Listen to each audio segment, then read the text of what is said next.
Akhirnya anime Kaiju nomor 8 season 2 telah rilis juga tepatnya tanggal 19 Juli 2025. Menceritakan kisah Kafka Hibino, pria dewasa yang terjebak dalam pekerjaan, membosankan sebagai petugas pembersih puing kaiju, jauh dari cita-cita masa kecilnya.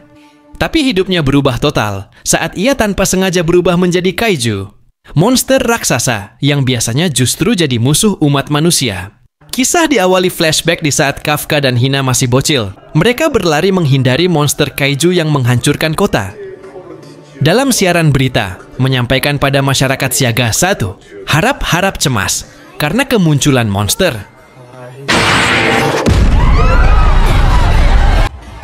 Terlihat bocil Kafka dan Hina berlari lagi. Namun naas Hina tersandung kerikil yang membuatnya jatuh.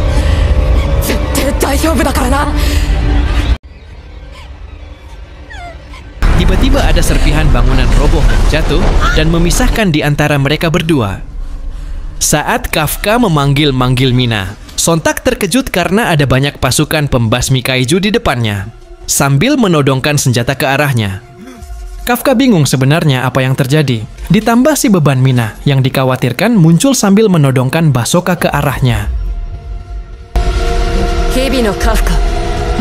Iya.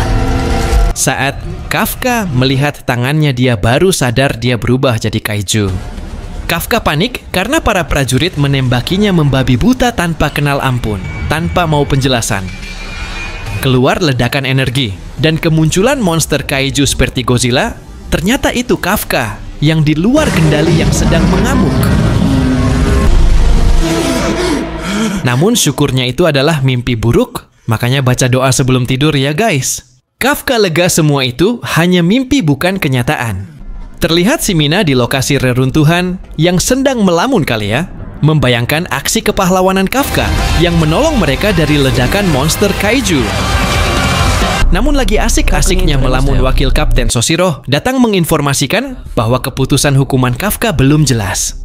Di sini kita diperlihatkan si bocil belagu Kikoru Shinomiya di ruang tunggu sedang menunggu si botak wakil kapten divisi pertama, Eiji Hasegawa.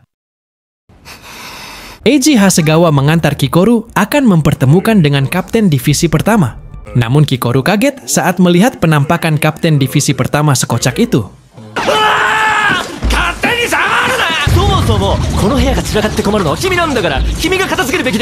Dan inilah kapten divisi pertama yang terkenal petarung terkuat anti kaiju Gen Narumi.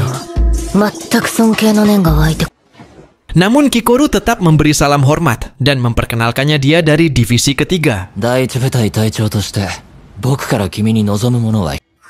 Terlihat Kikoru masih meremehkannya sebagai atasan barunya.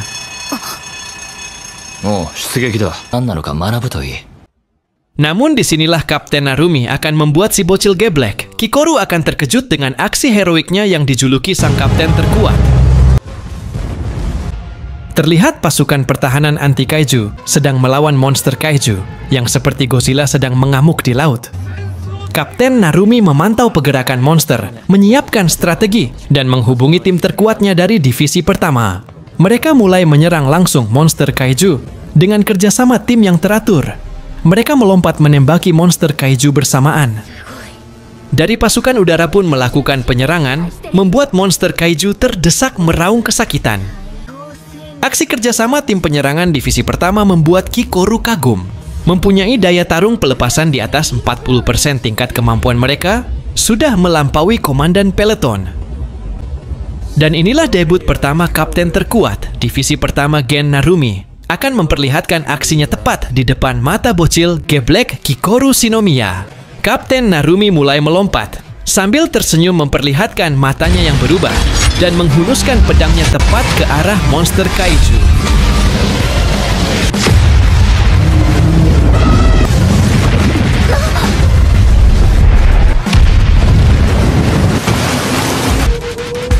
Seketika monster kaiju meledak setelah tertusuk pedang Kapten Narumi yang membuat si bocil geblek Kikoru terkejut. Beralih ke peran utama anime ini, Paman Kafka yang sedang push up di ruang isolasi.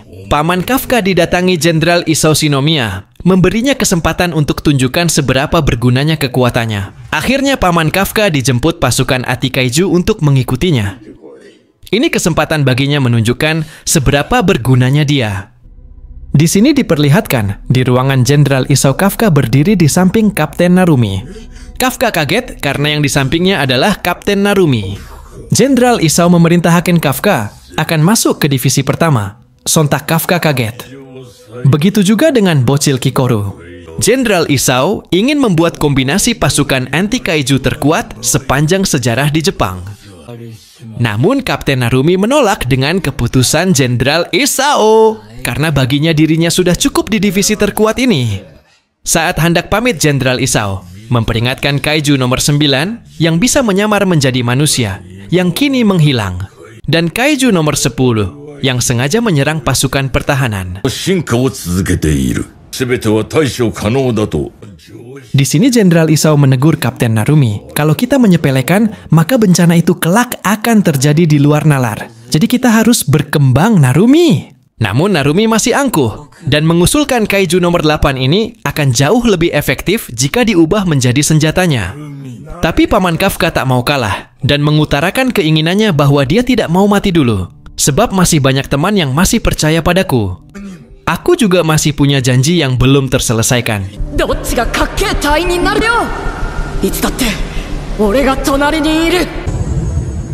Karena itulah, aku takkan menyia-nyiakan kesempatan ini, Kapten Narumi. Dan akhirnya Kafka akan bergabung dengan divisi pertama, meski Kapten masih angkuh dan tidak tertarik dengan alasan Kafka. Dia hanya tertarik tunjukkan hasilmu, dan keterampilanmu bukan bacotmu. Kapten Narumi hanya mengancam, jika kau lepas kendali lagi, kau akan kuubah jadi bajuku. Lalu Paman Kafka mengiyakannya dan katakan, terima kasih atas diizinkannya. Beralih ke Kapten Hina, Wakil Kapten Soshiro menyampaikan informasi semua rekrutan baru, termasuk Paman Kafka sudah bergabung dalam divisi masing-masing. Lalu Kapten Hina mengajak Soshiro untuk berlatih bersama. Curiga nih, berlatih apa ya kira-kira? Beralih di ruangan laboratorium para ilmuwan, menyambut kedatangan seseorang yaitu Jenderal Isao, yang mau nengokin hasil dari penelitiannya. Menurut kalian, itu apa ya?